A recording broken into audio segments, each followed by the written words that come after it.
Hiya, kids. As you may or may not know, and probably not because you could view this any time from now, but it's December 31st. That means that we're about to embark on a whole new year.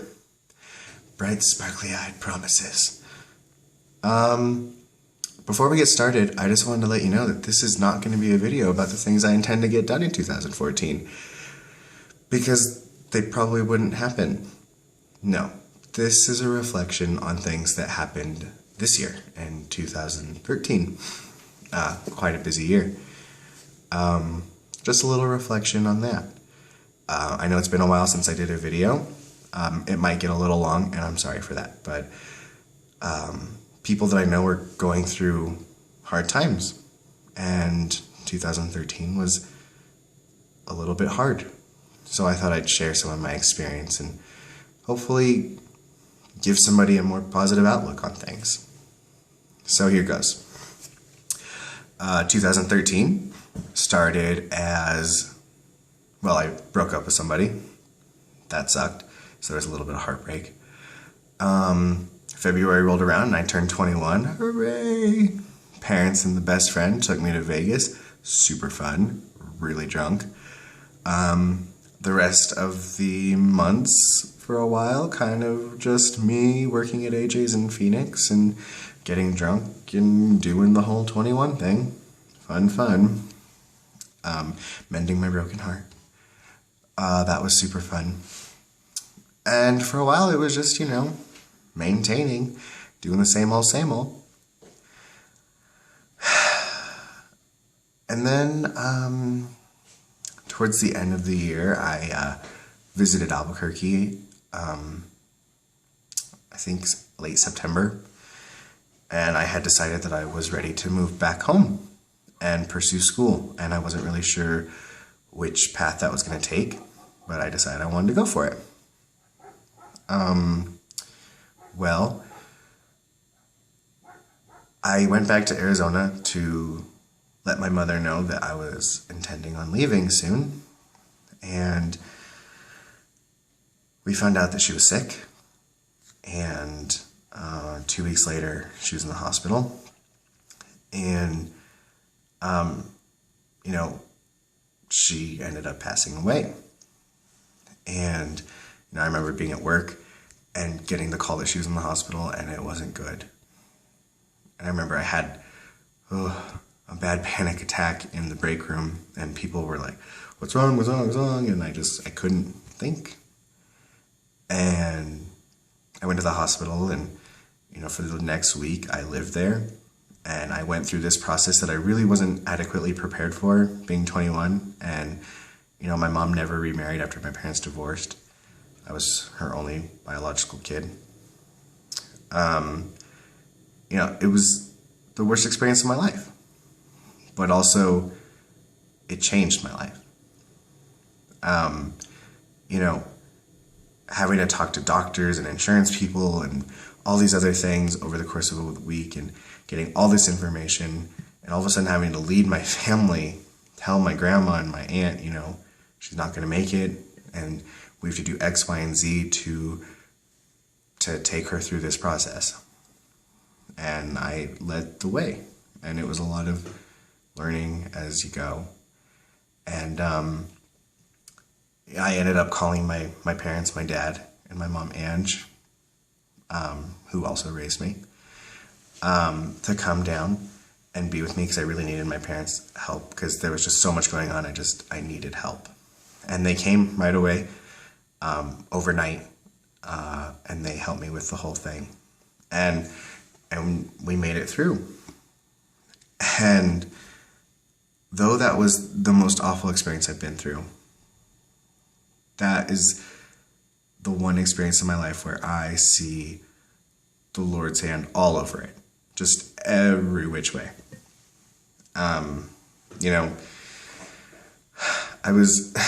It was an awful experience, but I never have to live with the fact that, I didn't move to Albuquerque and then get a call that my mom was sick. I was there. It happened right before I had planned to move. I got to be there with her. That's something that not a lot of people get. And it wasn't long and drawn out for her. And everything went as smoothly as it possibly could have for that situation. And like I'm pretty sure I mentioned before, I found clarity in that situation as to my future. I wanted it to be nursing. I feel that I'm called to nursing. I was working really close with the nurses, and they were just really amazing people.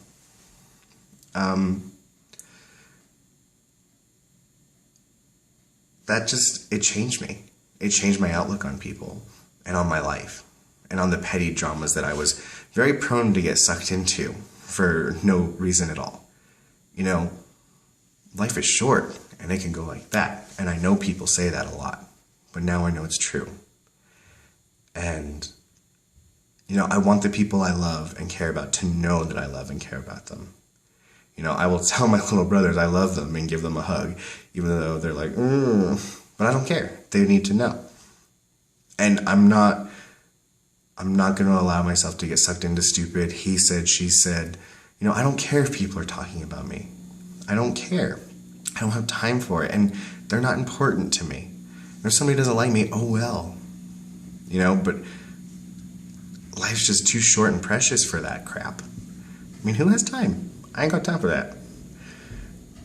You know, and it really taught me to treasure the people that I care about.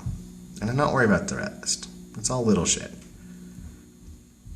You know, everything in my life that's happened, I feel, and I strongly believe, has happened exactly when it's supposed to. Bad, good, or otherwise. And if a door has closed, a different, better door has always opened up. And even though I dropped out and I moved away from home, you know, I always had a place to live. I always had food. I always had clothes. I always had a job. You know, I was always looked after. That's a blessing. You know, and in the darkest moments, in the worst of worst, the Lord's right there. Whether you believe Him or not, it's regardless. Everything's going to get better. And everything's happening exactly how it's supposed to. And it will turn back around. It always does. You know, where I am now, I know is where my mom would want me to be. She always wanted this life for us that was, you know, a nice house and not having to worry and live paycheck to paycheck. I know she always wanted those things for us because we always talked about it. But she could never give that to me. But now she is the only reason that I'm able to go to school and not worry about student loans or where my next paycheck's coming from. I know I'm on the right path. I know this is where she would want me to be headed. And that is a gift I could never repay or give back, but I will be eternally grateful for, and I can't mess it up. So every time I get down, and some people question why I don't look as sad as somebody who just lost his mother. But I have comfort in the fact that I'm going in the direction that she would want, and in the right direction for me. And I have comfort in the fact that I was there with her. And yes, I have hard moments. I hear a song, I see a movie or a sad TV show, and it takes me right back there. And maybe it always will. But every day I get up and smile and keep going because I know this is where I'm supposed to go. And I know it'll get better. Even during the heartbreaking moments, I know it'll get better. And I want you to know it'll get better. And I want you to know that in this upcoming year, 2014, it will be okay. If there's something you don't like, you can change it. Baby steps. Walk every day if you don't like your weight. That's what I'm doing. Change your diet. Another thing I have to do. If you don't want to smoke, don't buy any more cigarettes. If you are unhappy, you have the power to change that. And you just need to know that all those external forces, whatever's happening, it's happening exactly how it's supposed to. And it will pass. It will pass. And I want you to know that. And that's why I didn't want this to be this is my goals for 2014. Because this is what 2013 taught me. This is what life brought me to. That is what changed my life. The events that happened showed me what I wanted and how to get there. And so I'm changing it. It's not about a certain date on the calendar. It's about life.